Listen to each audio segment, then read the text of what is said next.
to you by Security Dodge. Go see Michelle Scalesian. Come get some. Yeah. Let's start off by saying good evening to Michael, myself, and the caller.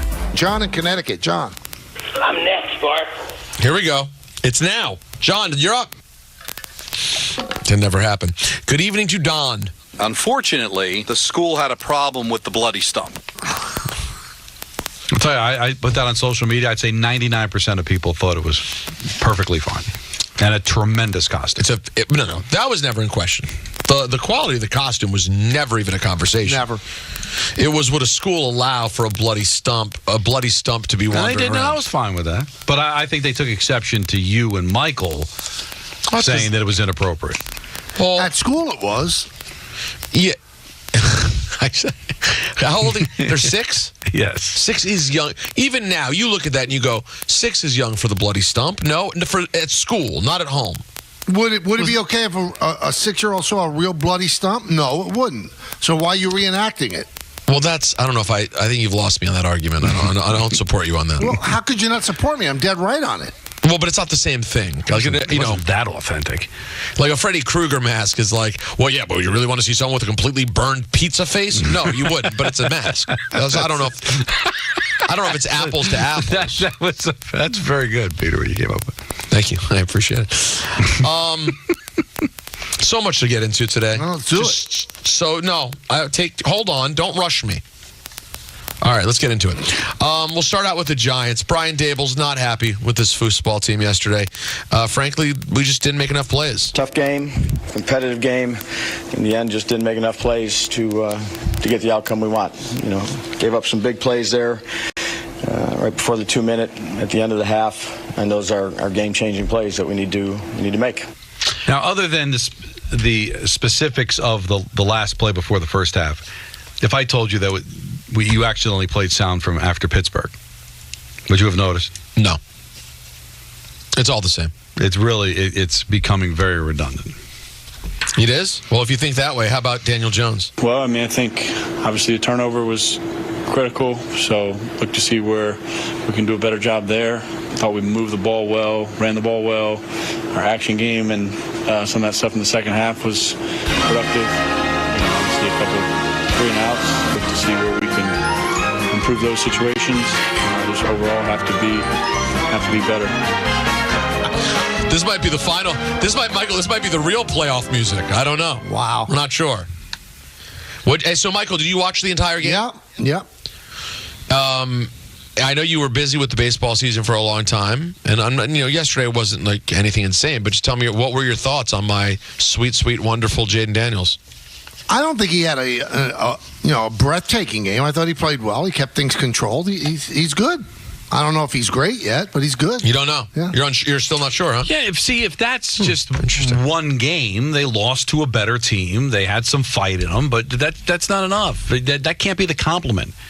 It's like, oh, she's got a nice personality. There's got to be something more than just they play hard. They stay in the game. Well, the idea is to win games, and they've lost 7 of 9. But Peter's talking about Jayden Daniels. Yeah. That's what he wants to know. He has him on a magic carpet ride to Canton, and if you look at C.J. Stroud, he doesn't like the same quarterback as last year. So no, you never do. Am I, Don? You think I'm crazy though for just like I feel like I do know already that he's the real deal? Yeah, I think you're crazy because you said we've been fooled. You got to stop. No. You got He's good. But Don, you don't let Michael lie like that. Do you hear what he just said? I heard what he said. What'd he say? Heineke. You said the same thing about Heineke. Did I ever once say that? No. I mean, you liked Heineke. I did. Thought there was a little bit of an upside. But no, this is somebody that was drafted to be special, and so far in his rookie season, he has been special. But this league is all about consistency. And the more games he plays, the more of a film's going to be on him. There's going to be ways. That's why this week against Pittsburgh is going to be very interesting. Tomlin goes to school on guys like this, and we'll see. So, to say he's on the fast track to being the next great quarterback in this league, I'd pump the brakes. But to be completely thrilled with what you're seeing right now, taking an irrelevant franchise and making them very relevant. I mean, you take a look at the landscape of the NFC. The only teams you could say are clearly better than Washington right now would be Detroit. Yeah. I can't say that about Philadelphia. I can't say that about Atlanta or Tampa or San Francisco. Or Minnesota. They're all the same ballpark. Now, 5 weeks from now, it could completely change, right? It's very fluid. Obviously, Vegas isn't in love with them yet. No.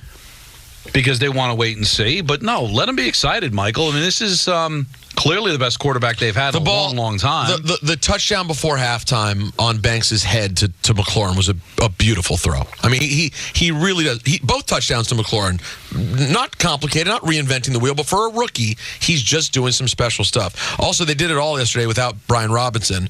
But how good a pickup was Austin Eckler, by the way? That's the kind of guy you want to grab. Right?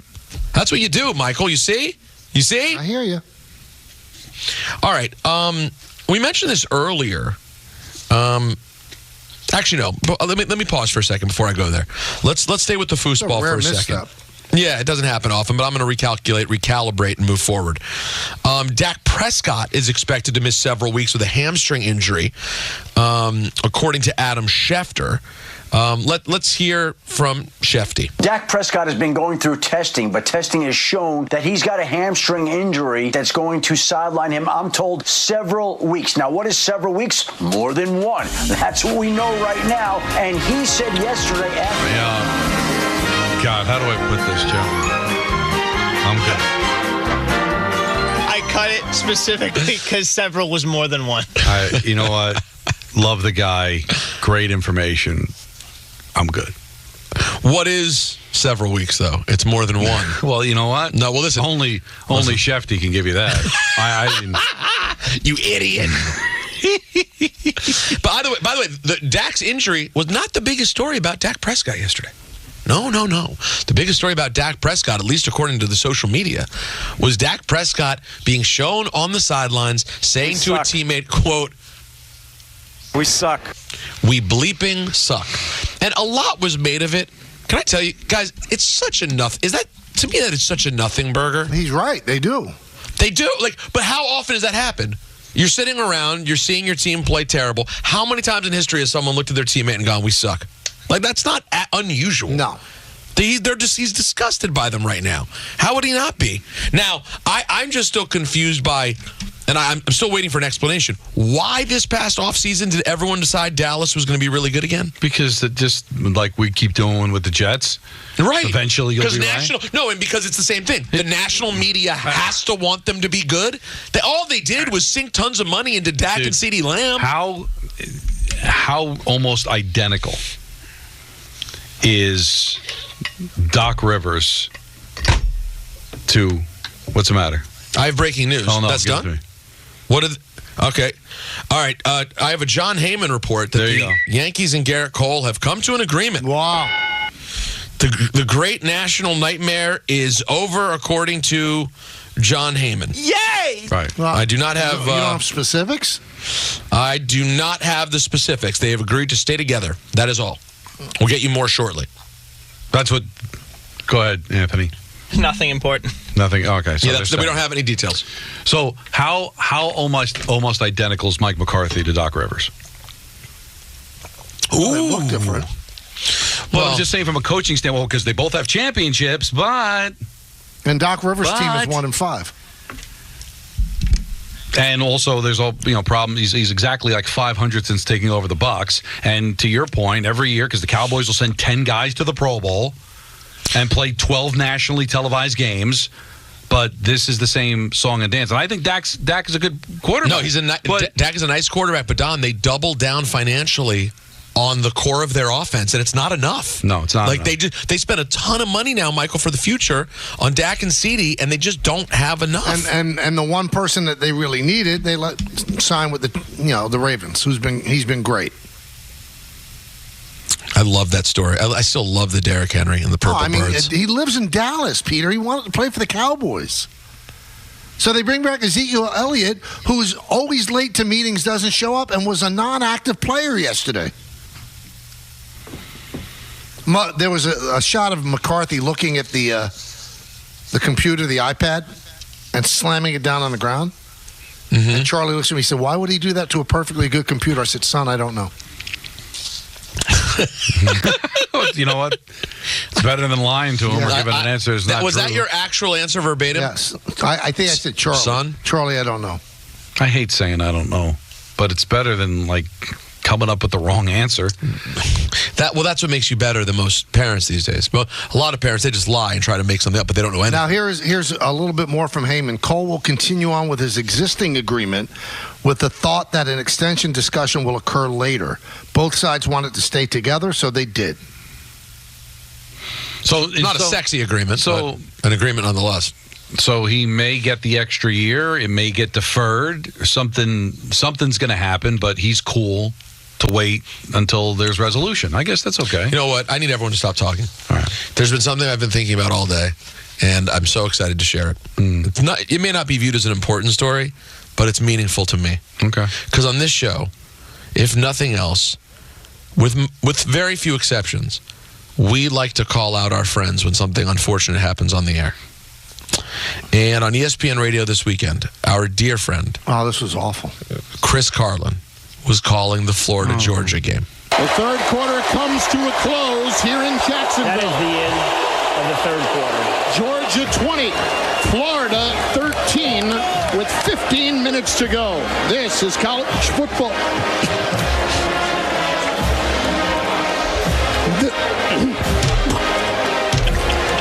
Excuse me, this is college football on ESPN Radio. Oh my God. Now, if you take a look at the video, it's twice as fun because when you listen to the audio, you're legitimately concerned he might be having a stroke or dying. Right. And if you're listening to that game, and by the way, that's not a nothing assignment. No, Florida-Georgia, that's big boy stuff. Game. That's a big game. But if you're listening to that game, driving around doing the honeydew list on a Saturday, sure. There's a fighting chance somebody else is doing play-by-play when you come back from commercial. Well, you think it's the end of Chris Carlin. But when you see the video, you're not as concerned. But so it allows you to laugh at the circumstances, and he has great facial expressions and just looks like the jolly man that we've all fallen in love with. Has that ever happened to you, Don? Oh yeah, to that level. Michael, I think it's only right before ENN closes out that we hear it one more time. Don't you think? Sure, why not? Snap to Cousins. Off the 11 after the loss. That's not it. That's not it. I pushed the wrong button. Here we go. That's not it. The third quarter comes to a close here in Jacksonville. That is the end of the third quarter. Georgia 20, Florida 13 with 15 minutes to go. This is college football.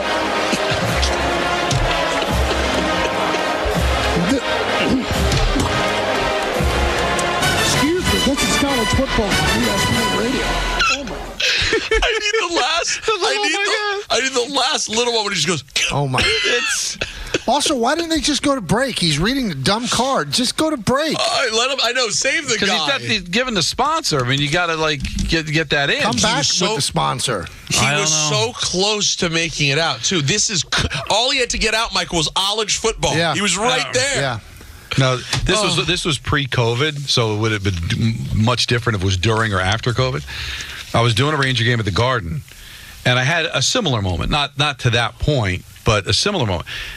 Dave's calling the game with me, and Dave is sick. Like, he's got a cold.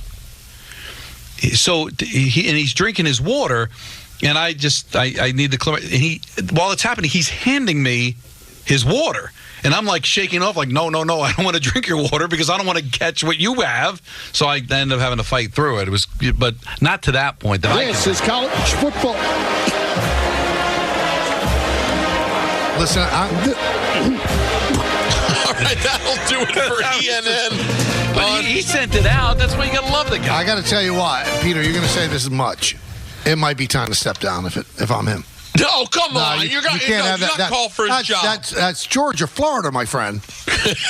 That's not some podunk thing. Brought to you by Security Dodge 24/7 at security.com. During their Black Friday sales event. We love you, Chris. Oh God. I know he might need some better help. God bless. God bless. That's a great point, Michael. He may need better help. I texted him last night, by the way, when I first saw it. I said, I'm laying in bed. My wife was sleeping, and I was hysterical to myself, just scrolling through my phone in the dark. And I texted Chris to say, you'll be hearing this tomorrow on the program. All right, guys. This message is brought to you by BetterHelp.